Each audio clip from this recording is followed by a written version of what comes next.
Hello, everyone. Welcome to my One Piece chapter 758 review. Now, to be completely honest, I wasn't expecting a One Piece chapter at all today, based on the fact that Japan has really been delaying the manga episode chapters to avoid piracy in the U.S. and all that.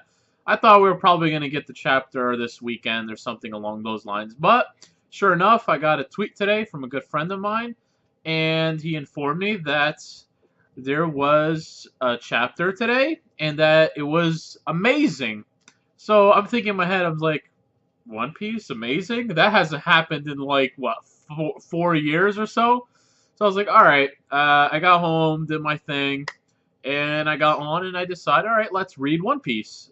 So, what can I say? I read it, and just like everyone else's opinions, I found this chapter to be really freaking good. And when I say good, I mean the best chapter in a long ass time.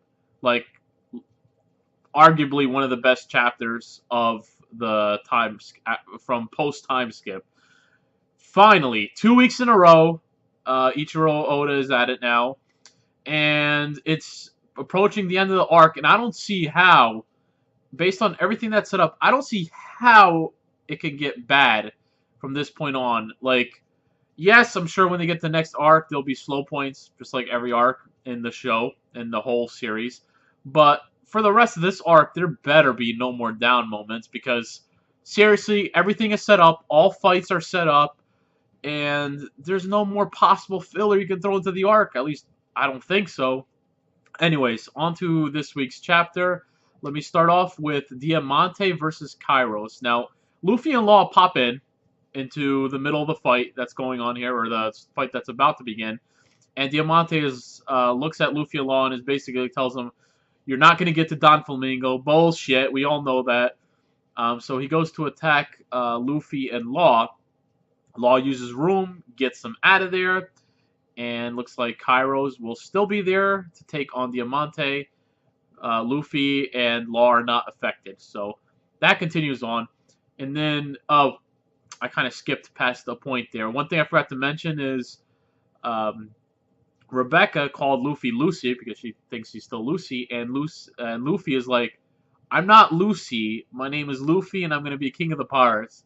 And honestly, after that point, I was like, "All right, shit's gonna happen in this chapter." So got past all that, and then we get to the Usopp stuff. And finally, after everything we've said and bashed Usopp on post time skip, let's be honest. This whole arc, not this whole arc, but a majority of this arc, Usopp was kind of like a cowardice. You know what I mean? Like the first time he confronted Sugar, we were all bashing the hell out of him. Like, really? Are you kidding me? He's running away from Sugar, and it was just such an anticlimactic way of beating her at that time. And Usopp running, it was just like, I said it a couple chapters ago, a while back, and I'll say it again.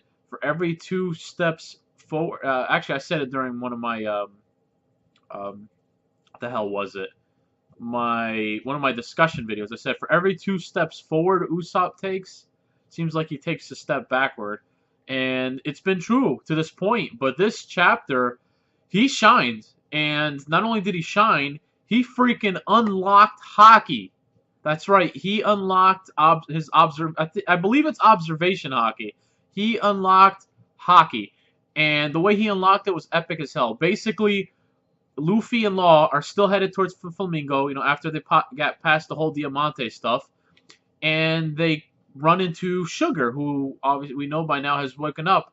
And the problem with Sugar, as we know, is if she touches Luffy, Luffy turns into a toy, and then all memories of Luffy among the Straw Hats, they would all forget about him.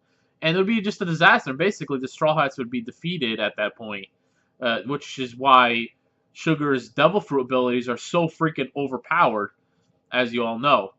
But, so she's approaching Luffy and Law, and she's getting ready to touch him, and Usopp is miles away at a distance, basically with his sniper, the sniper that he is, zooming in, or just like, okay, I see her, I see her.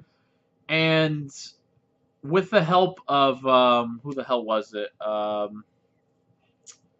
Jesus Christ. Conjuro helps set up a type of bullet for Usopp, and Usopp, just a really crazy panel of just like everything slowed down for him, and he can clearly see exactly where Sugar is, and it's a weird panel, but awesome. And they basically just said, shows that he unlocked his hockey, like he can see it so clearly, almost like he zoomed all the way in, and there she is, Sugar. He shot at her, hit her square on through all that. It had to be miles away. Hit her square on, and the bullet that Kanjuro planted for Usopp ended up being one of Usopp's face from when he knocked out Sugar the first time around.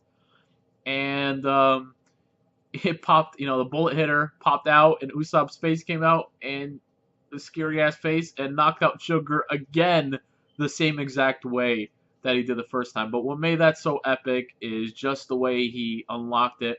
And my God, what progression for Usopp in this chapter, because after he did all that, he got captured, but he didn't care. He was like, I did it, I did it. I protected my captain, and even he might not know, Usopp said he might not know who helped him or what knocked out Sugar, but I don't care because he is my captain and I'm here to help him. That is the essence of a warrior. This guy is on his way. We finally got progression from Usopp. I'm so freaking happy because this guy's always been one of my favorite characters from the beginning of the series. And finally, we got progression. He unlocked his hockey. And what that tells me is that eventually everyone in the Straw Hats will eventually unlock their hockey. Because now we have Sanji, Luffy, Zoro, and Usopp who've unlocked hockey. Robin might have hockey, I'm not too sure on her, but everyone else, even Nami, I think, will eventually unlock hockey, and that makes me happy as hell. So, amazing chapter for Usopp. The best moment for Usopp post-time skip. Freaking awesome. Whew! Okay. So, and then the final part of the chapter, it just kept getting better, because this chapter didn't have any down moments, was Luffy and Law arrive at the palace. And there is Don Flamingo and freaking, what's his face? Not Diamante. Don Flamingo and Treybolt and Luffy and Law. It looks like it's going to be a 2-on-2 battle.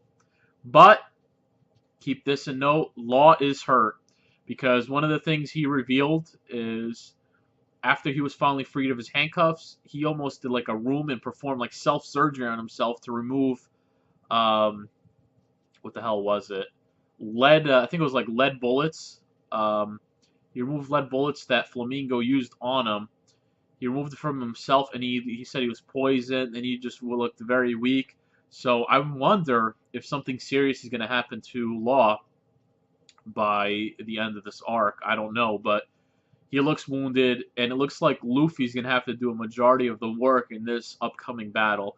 And how will Treybolt fit into this battle? I'm very curious to see how this ends up.